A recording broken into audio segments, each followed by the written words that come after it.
Two of the most powerful words in our society make up the phrase, what if? That phrase has driven innovation in almost every endeavor, from religion to the sciences, from politics to the arts. And in the realm of those arts, we talk about a movie depicting a conspiracy theory.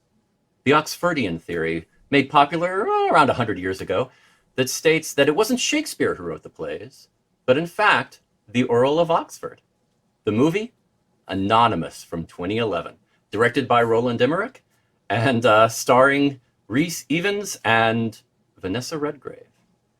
Now, as Shakespeare himself did say, and what by Shakespeare, I mean the Shakespeare with me today, you shouldn't let the truth get in the way of a good story. That's right, I'm using his own words against him. With me today, William Shakespeare. What do you say, Will? I have thoughts on this movie. I assumed you would. I have yes, somebody taking away the credit for the plays. Yes, I have a lot of thoughts. I have a lot of feelings. That's fair. I agree with you. Don't let the facts, don't let the truth get in the way of a good story. Mm-hmm. And were this a good story, I would agree with it entirely. Interesting.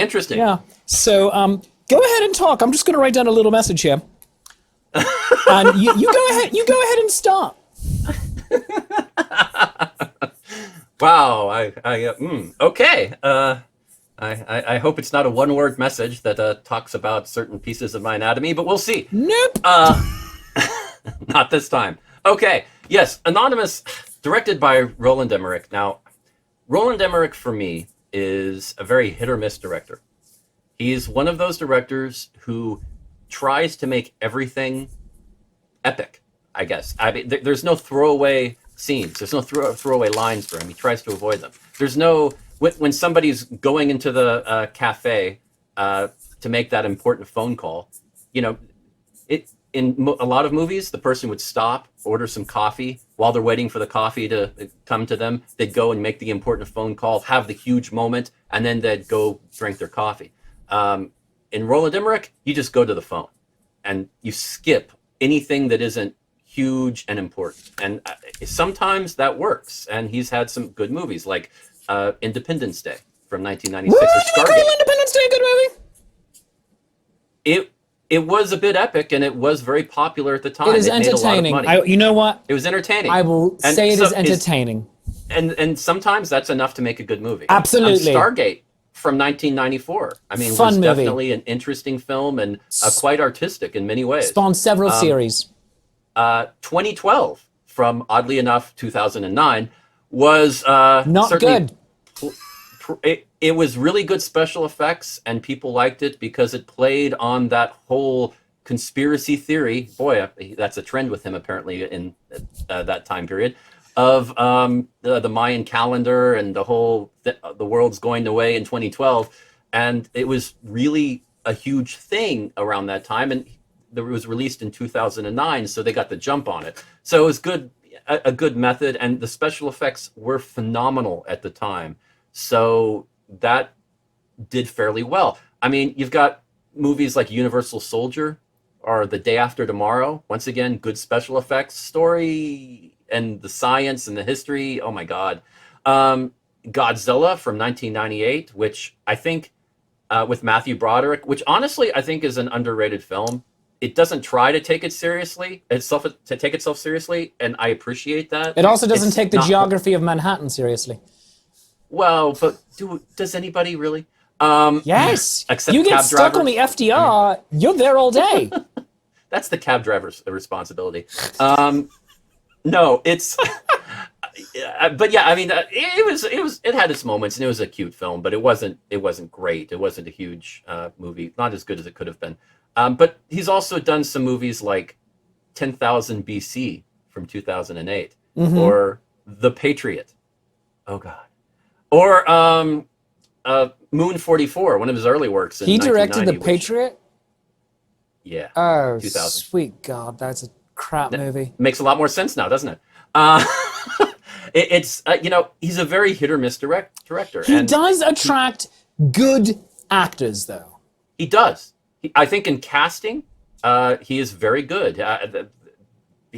Really some interesting, inspired choices. Usually people that aren't necessarily are names that you recognize, but aren't, or faces you recognize, but aren't necessarily expensive. Yes. He's good at that, and it's a good method. And so, yeah, not too bad. The cinematography in this film, I thought, was actually fairly well done, and it was interesting because it was done by somebody who's not really a cinematographer. They didn't really do that much as a director of photography for many movies. In fact, they're a director now, and they mainly direct, Anna Forster. So, yeah, I mean, the music, Harold Closer and Thomas Wander, I mean, they did, Stargate. I mean, they have done some interesting, good music, but I don't know. They've also done some mediocre stuff. They tend to do that type of forced epic type music that sometimes just seems overdone, just like Emmerich's movies themselves. So I don't know. The best I can say about this film is that a lot of the acting was really good. Yes. It was nice to see Vanessa Redgrave as Queen Elizabeth. Yes. And the fact that they cast her daughter, Jolie Richardson, that was inspired as the and brilliant. Younger version of her. And, that doesn't usually work out that way. But when it does, you have the actor's son play a younger version, like the kid version of him, or, the Jolie Richardson play the young version of her. When it does work out, it's great, and that was nice. I appreciated that. Jolie Richardson playing the younger Queen Elizabeth over several decades, Yes. and they very subtly aged her as they did it. Yes. And yes. a lot of it just through her performance was a brilliant move. And Yes. then, because she herself is an accomplished and fantastic actor, just like her mother. So that was a part of this movie I liked. Yes, very much. You never so. asked And me what I wrote down, though. I assumed you'd show me when you were ready. I've just been waiting for it. Go ahead. Suck it, Derek Jacobi.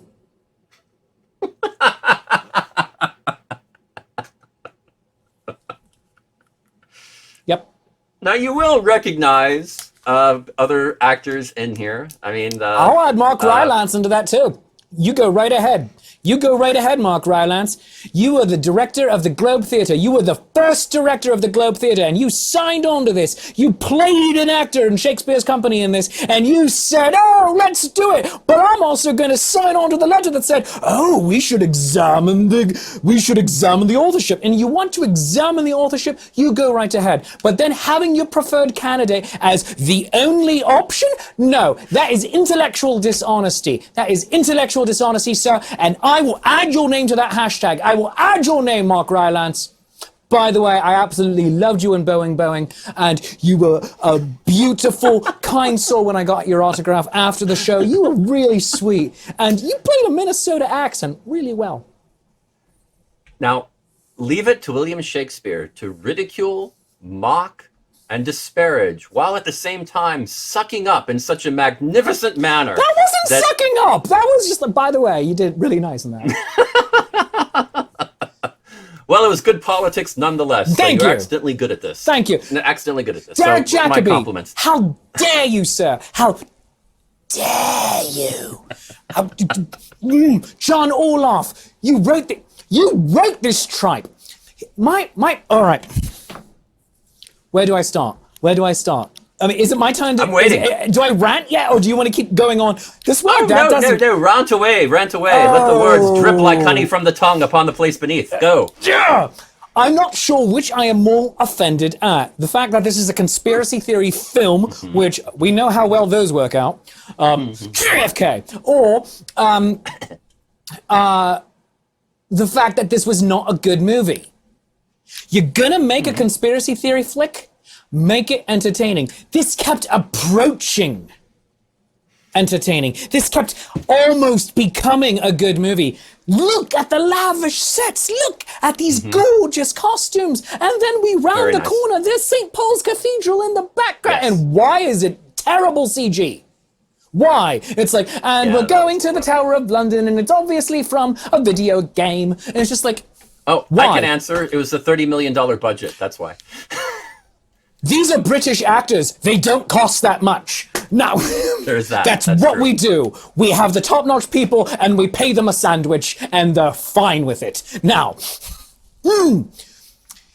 it's true. I mean, the movie Serenity made it for $40 million, so you can pull this off. You are right. The very Serenity looks gorgeous. Yes, it does. And I promised myself I wasn't Serenity going now. to. I promised myself I wasn't going to yell, and I've already broken that promise. So here's the thing. When you present as your evidence in the movie, your textual evidence of why one person can't do it, and then you give the person who you are claiming it is the exact same spurious amount of evidence, the exact same evidence too, your theory sucks. I'm sorry, that is the technical term for it. It sucks like a Hoover. You are just out there in the vacuum of space, hoping that someone is going to look at your shiny thing and ignore the thing that actually, by Occam's razor, is probably the answer. When you eliminate the impossible, whatever remains, no matter how improbable, must be the answer. So, let's eliminate the impossible, shall we? It wasn't Francis Bacon, which would have made a more interesting movie. It wasn't Ben Jonson, which would also have made a more interesting movie. Also, what the deuce was with those accents on the writers? Oh, hello, I'm Ben Jonson. Oh, I'm a writer. Shut your face. Now, how dare you be in this movie? Now, moving on. Is it improbable for the son of a Glover, middle-class kid, in the burgeoning middle class of Tudor England, to have written 37 plays, 154 poems, 2 lyrical poems as well? Is it improbable? Yeah, sure. But we admit that he's an actor. Okay. He goes to London to make his way. What do actors do? We listen, we mimic, we recreate. What do writers do? We listen, we mimic, we recreate. You don't need university education in order to do those things. Yes, they give you a foot up, they give you a hand up, but they are not the end or be all. You do not need to have spent a lifetime at court in order to create A Midsummer Night's Dream. And as this film supposes, neither did Edward de Vere, the 17th Earl of Oxford, spend a lifetime at court. Well, I suppose it was his lifetime. He was 11 years old, though, claiming when he writ it. But he was a child. You're saying an 11-year-old child could write A Midsummer Night's Dream, but a 30-some-year-old son of a Glover could not. Okay. All right. You're saying that he already had most of these plays just sitting on his shelf over there. No. Have you ever written Edward de Vere stuff? Have you ever read it at all? It's #not good. It's not great. It is. This film, if you want to do a conspiracy theory picture, would have been better if you presented several candidates. If you even went so far as to present Queen Bess herself, Regina Gloriana, Queen of England, Ireland, Wales, sometimes France, the colony of Virginia in the New World, if you had actually presented the ruling regent of the realm as the author of the Shakespearean canon, that would have been interesting, especially if you present it as an anthology piece of, all right, let's talk about this story. Could it have been here? Could it have been here? Could it have been here? Could it have been Bacon? Could it have been de Vere? Could it have been Elizabeth? Could it have been Marlowe, who was a spy? Let's ignore that. Let's just leave him dead in the gutter over here. That was so poorly done, by the way. This was not a good movie. Present your conspiracy theory, run with it, make the picture from there. Don't get precious with it. Don't try to get clever with it. Write a damn good script and then make it ably, and don't go. Andrew, what are your thoughts? Well, you make some interesting points. I think I ranted for about 7 minutes. That might be my longest rant ever. I wasn't counting. I zoned out for a little bit there, but no. I love you, mate. Oh, I'm sorry. I'm sorry. Let me sound more like the writers in this. Oh, I love you, mate.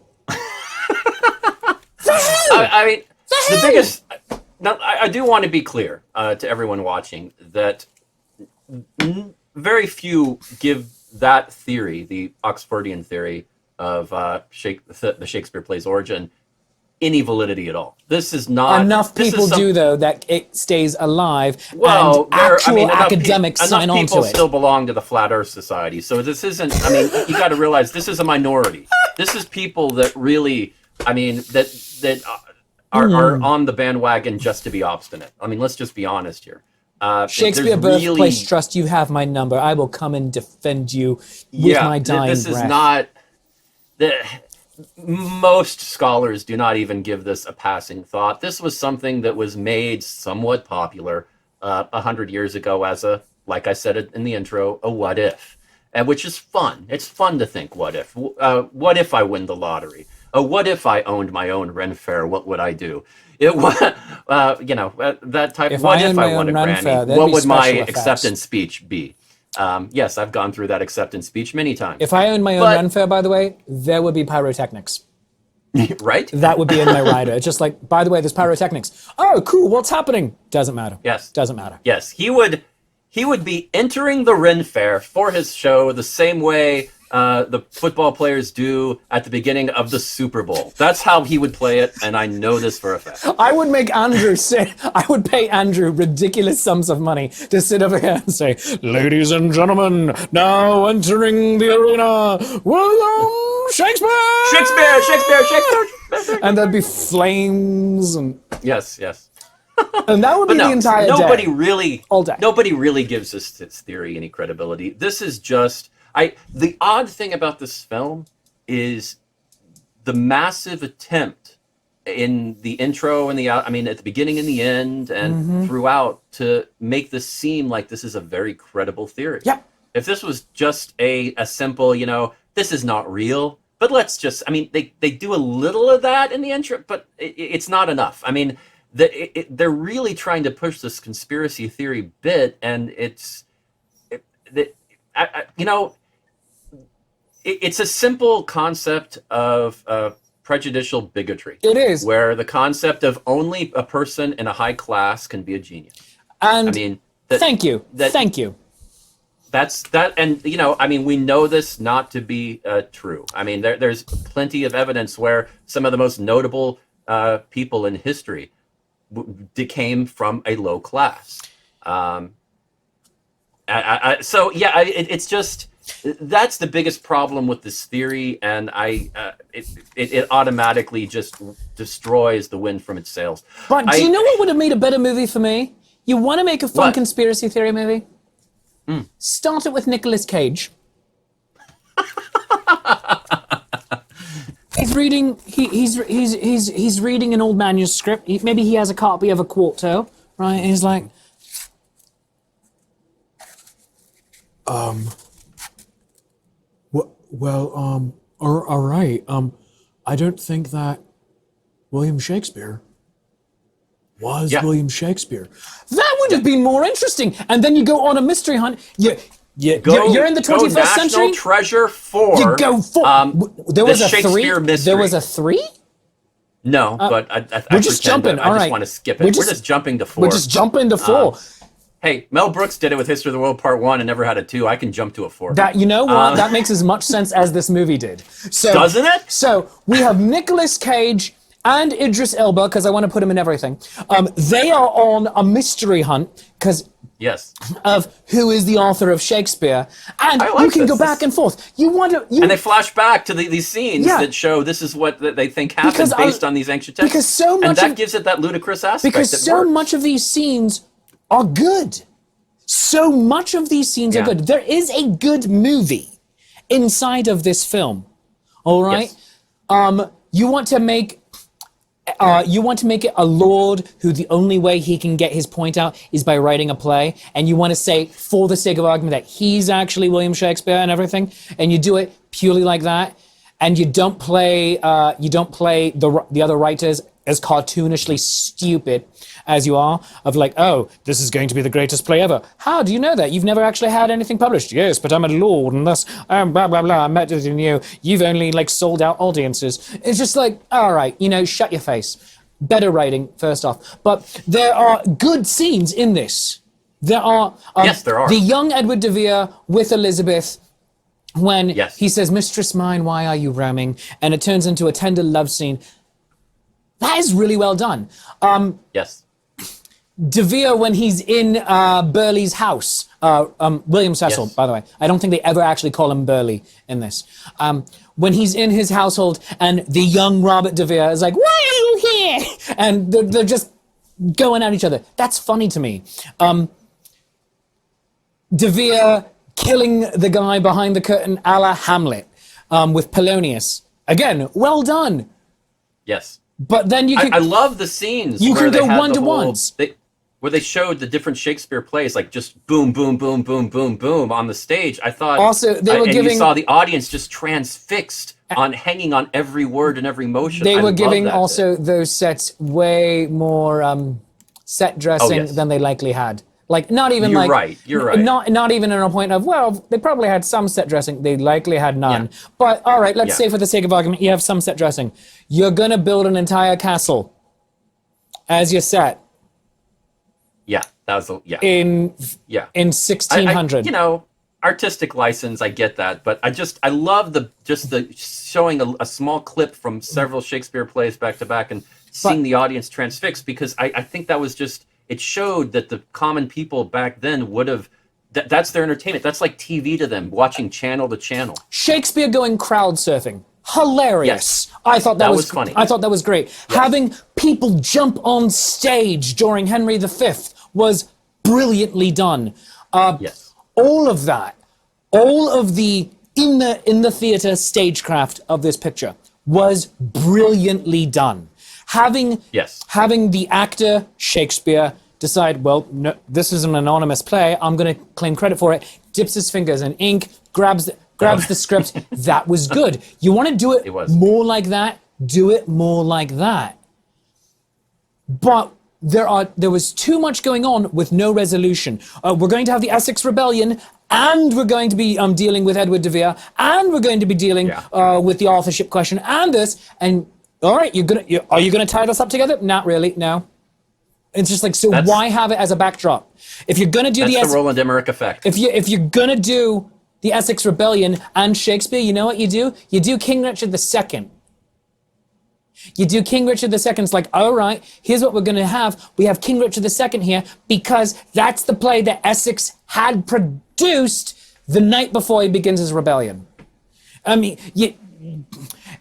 most people don't know what's going on with Richard III and the court. Or in Hamlet and Burleigh, it's like when he kills Polonius on the stage in Hamlet, and then the groundlings are saying, "Oh, death to William Cecil!" It's just like, they probably don't know who William Cecil is. When you have Richard III being portrayed as a malevolent hunchback, as we're portraying Robert Cecil to be a malevolent hunchback in this, the groundlings probably don't know who Robert Cecil is.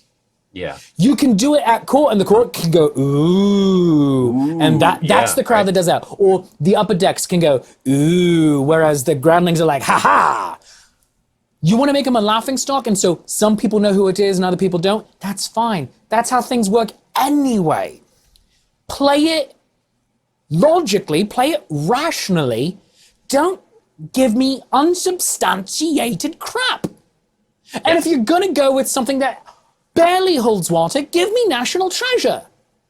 Yeah. National Treasure makes absolutely no sense. Yeah. And yet I adore that movie. They're not pretending that it does. They're not pretending that it does. And that's okay. Yes. Because it doesn't have to make sense as long as you're not pretending. They buy in the world of the film.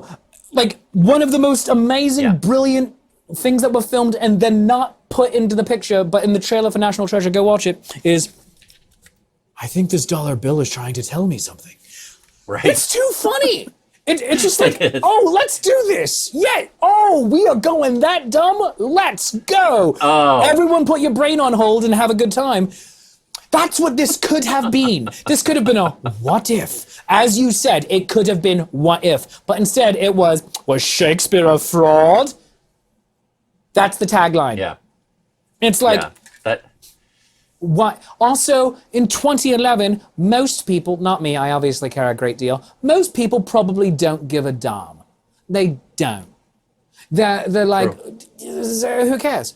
Yeah, it's like they had a demographic they were trying to market this movie to that didn't exist. It was really odd. They really just, their whole concept behind this process was just so flawed. Freshman year Shakespeare students who believe in conspiracy theories and are like, and have taken one philosophy course and like, you don't know, man. The advertisers love them. Oh my God. Yeah, what I really would have liked to have seen out of this film, because it did have some positive stuff in it. It did. At least elements did. I wish they had just gone and made a fictional biography of William Shakespeare. Yeah. I would have loved that. I would have eaten that up. All is true. It worked, which came out a couple of years ago. It worked for, yeah. I mean, after Shakespeare in Love, I mean, the gloves were off. You can pretty much make up whatever the hell you want as long as it's entertaining. And they hoped they could do it this way, but it's just too far. People love Shakespeare. Shakespeare is a foundation in Western literature. Let's just be honest here. He is. And thank you. I appreciate it. Trying to saber rattle with that is that takes ego to an Icarus level. It does. That takes ego to hubris, and Roland Emmerich is known for that. He tries to make these things grander than they are to try to sell them, and sometimes he is successful, and sometimes he fails miserably. I honestly think that this was some good execution of an extremely flawed concept, and it made it a failure. And the box office said the same thing. $30 million budget, about a $15 million return, and it just it didn't work. It got some acclaim. It got some notoriety because of the controversy. Controversy did give them some free press, which I'm sure they were counting on. Absolutely. But that gets you some power with the critics. It does not get you far with an audience who wants to be entertained. So yeah, I really wish they'd just gone with Shakespeare and done I wish they'd gone something like the unauthorized biography of William Shakespeare and really gone all the Last Temptation of Christ with it. I mean, really that would have been controversial. Fun. That would have been fun. With some of these actors and the sets and the look of it, I mean, even the music, I think it would have been great. You could probably take footage that we already have, go with some of the cutting room floor stuff, and make that film out of this. Oh, yeah. You could do a Last Temptation of Christ with this, focused purely on De Vere. Mm-hmm. Take Essex out of it, because it doesn't belong in this picture. True, true. And don't focus on the authorship, but here's a guy, this is his only way of getting it out. And so, what's the name we're going to put on it? Who's that idiot over there? His name is Will Shakespeare. That's a fun name. Put his name on it. And then subplot, he's trying to become a gentleman, and so he's extorting De Vere. All right, fine. He's basically your Judas Iscariot in that. If we're going Last Temptation of Christ. Yes. That would have been quite interesting. I would have watched that. And then fast forward, he's living the good life, and De Vere's like, everyone still thinks it's that idiot. All right, fine. Yeah. I mean, he's living like a king in Patagonia, like you do. Exactly. Because he is not the real Dread Pirate Roberts. Exactly. But there's so many good elements in this. And this is pure fiction. And fiction is fun. Historical fiction is fun. And you could do that. I would have nothing against it. It's like, hey, Shakespeare, did you see that thing? Oh, where you're not actually you. It's like, yeah, I saw that. It was a fun movie. And if it was a fun movie, made now, they'd probably have a weird sci-fi time travel twist a la Outlander, where somebody goes back in time and ends up accidentally killing Shakespeare, and then suddenly they realize, I've got to take his place, or all of civilization is going to go away. Why are you letting people know what I'm planning on doing, Andrew? Oh. I mean, no, don't do that. That would be wrong. Actually, we're fine now because if that's your thing, we've got it on record now, and nobody can sue. No, I'm not saying. It was your idea first. I'm not saying that someone shouldn't turn that into a major motion picture or series, and you seriously should, and consider hiring me. Yes. I'm saying, why are you telling people what I'm planning on doing? I'm planning on going back in time and taking over the part of William Shakespeare. Like, why are you telling everyone that, Andrew? Why? Anyway. Well, because if you do it, nobody will know. They'll just think you're you. So it's no big deal. You know what? I like cutty or jib. I take back everything bad I said in the last 20 minutes. Yeah, all right. That's right. So here's the thing.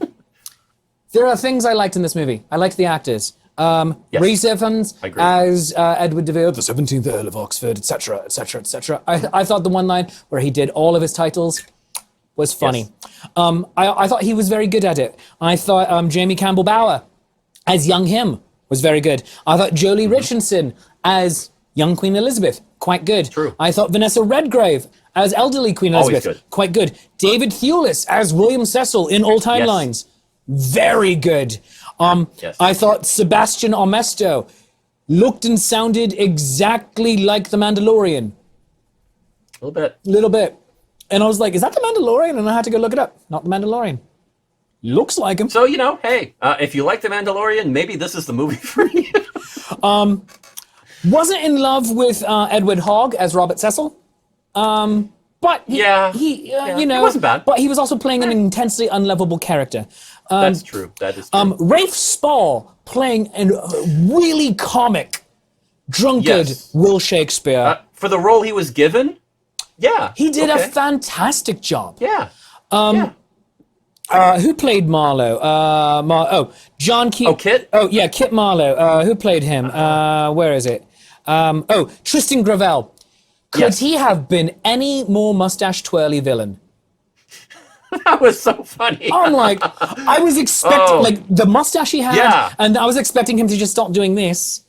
When he was trying to extort Ben Jonson and just say, let's both go to him and we shall both be rewarded. I could see the mustache twirler. It was so bizarre. I was expecting to find Nell tied up on the railroad tracks in the next scene. Right? Right?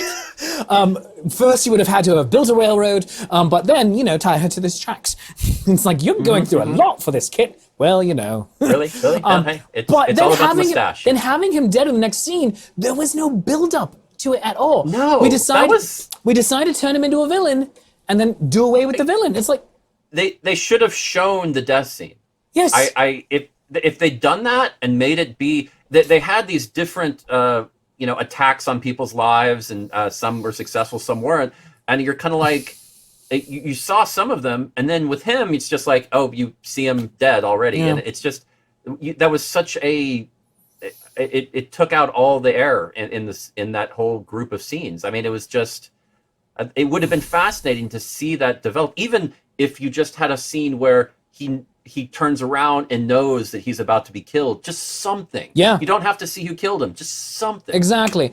By the way, spoiler alert: Marlowe dies. Yeah, Marlowe dies. Okay. Marlowe dies. Spoiler alert: this movie sucks.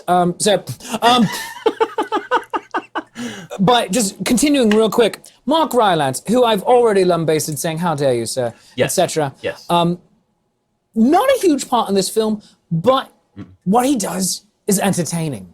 As an actor in Shakespeare's company, playing the narrator for Henry V and playing Richard III himself. Oh, yeah. He was entertaining. Very. Derek Jacobi in his two bits. It's Derek Jacobi. The man can read a phone book and you're going to be like, all right, I'm listening. And he's engaging and he has that beautiful, warm voice. And come on, it's Derek Jacobi. At the same point... Right. I mean, so come on. But the performances were largely good. Yes, very. Some of the scenes were good. There is a good movie inside of this. This is not that movie, though.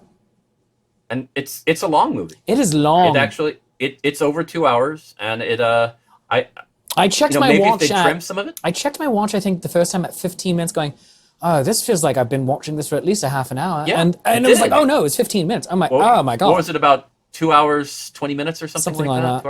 Yeah. and once again, that's Roland Emmerich. I mean, he keeps wanting to make these as epic as possible, and he tries to push it, and a lot of times where he shouldn't. I And started think, scrubbing. I don't do that with movies. I started scrubbing. I'm just like, and we're moving, and we're moving. But yeah.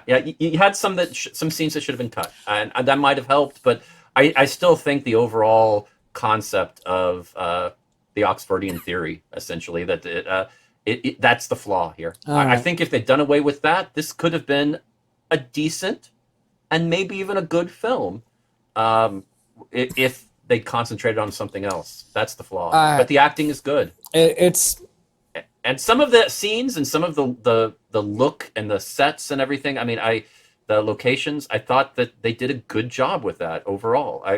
There's some beauty in this film, and it's a shame. It's really a shame. There's so many abandoned subplots too. There are. De Vere with Elizabeth. They have a child. Okay, we're focusing in on this, and we're not. Yep. In an interview, they said that the goal was to try to make this movie like a Shakespeare play. They failed. You can have 9 plots going on in a Shakespearean play. We do it. Richard III is a really good example of it. Yes. You have to tie them up.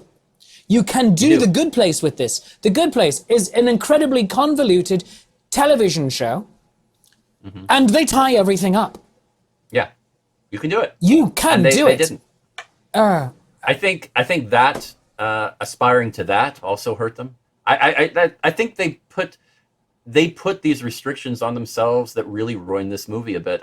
It's a shame because there's some good stuff here. If you like some of these actors, I'd say, hey, check it out, but just accept that the concept of this film is very flawed.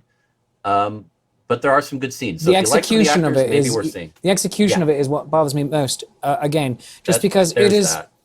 You have a flawed concept. All right, fine, run with it, but do it well. And the first and foremost thing you should do when you're making a piece of art, if it is music, if it is theater, if it is cinema, is to make it entertaining.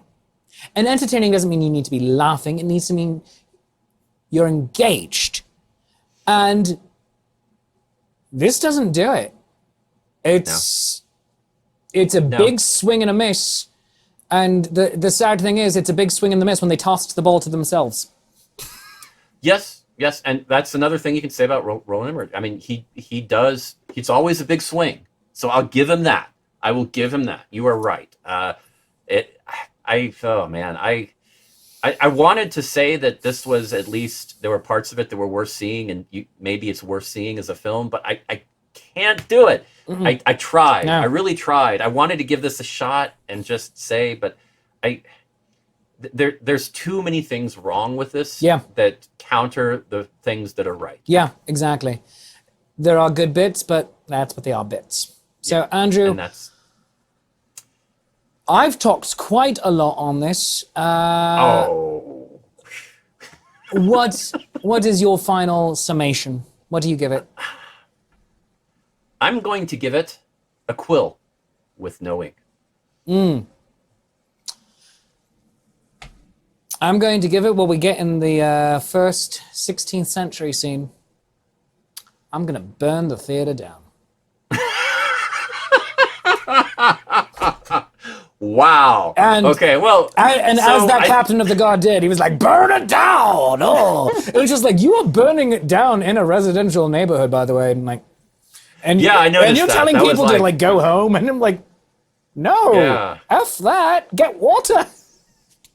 I was expecting him to go, and this is how this London fire started. I was just waiting for that, and they never went there. By the way. You obviously, I think the word is despised this film. I think that's a fair assessment. I do. I won't go that strong, but I'll say it's a solid quill, but it lacked ink. It didn't get there, and I wish it had. I think I would have loved to have been in some of those early development meetings and maybe been able to give the director some Xanax or something. I don't know, just something to calm him down a bit. You need to have your straight line. You really, to go a different direction with this. It would have been nice because I just look at this as a wasted opportunity, unfortunately. You want to have that. You want to have that many abandoned subplots. You need to make it a series. You need to make it at least a season of television. Yeah, get with HBO. Yeah, Netflix, Amazon, Actually, Hulu. I mean, at that point, some of the other places, they would have loved a controversy film like this. You know, like Stars or something like that would have been like, oh, talk to us. I mean, that could have been interesting. Absolutely. Well, friends, we obviously have our opinions about this.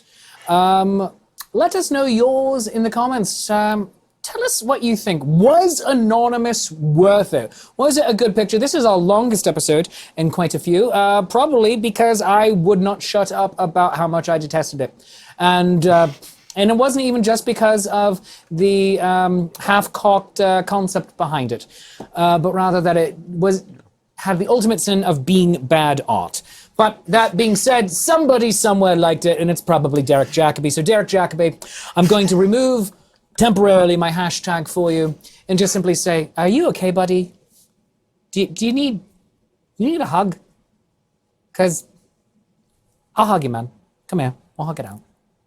All right, we'll do it later. Well done. But friends, if you have enjoyed this review half as much as we enjoy giving it to you, then we obviously enjoy it twice as much as you do. And that's called maths. And thus, whatever you feel the show is worth, a 1, a 5, a 10, for a 50, I will come and tell you my true thoughts about Anonymous in your front garden and how it could have been a better movie.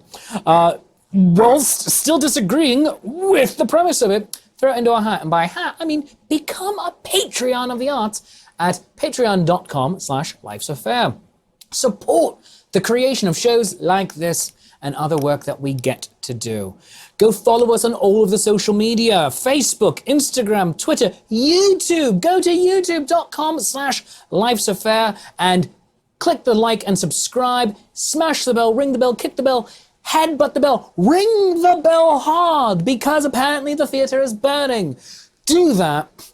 And also follow me, your friendly neighborhood Shakespeare, on all the various social medias, facebook.com/Shakespeare Approves, Instagram, Shakespeare.approves, TikTok, Shakespeare.approves, Twitter, Shakes Approves, YouTube, Shakespeare Approves. And if you'd like to throw some money at me, buy me a cup of coffee at coffee.com/Shakespeare. That's ko-fi.com/Shakespeare. Or become my patron at patreon.com/Shakespeare. Andrew, where can these good, delightful, and patient people find you? Well, you can find me at facebook.com/The Irish Bard, my website, theirishbard.com. You can join me on Patreon at patreon.com/Irish Bard, and buy some of my music at theirishbard.bandcamp.com. So friends, until next time, follow Occam's razor. When you eliminate the impossible, whatever remains, no matter how improbable, must be the answer. It's probably the son of a Glover. Bye-bye. If you do this movie, it's more like the sword of Damocles, because you're not going to get out of this one.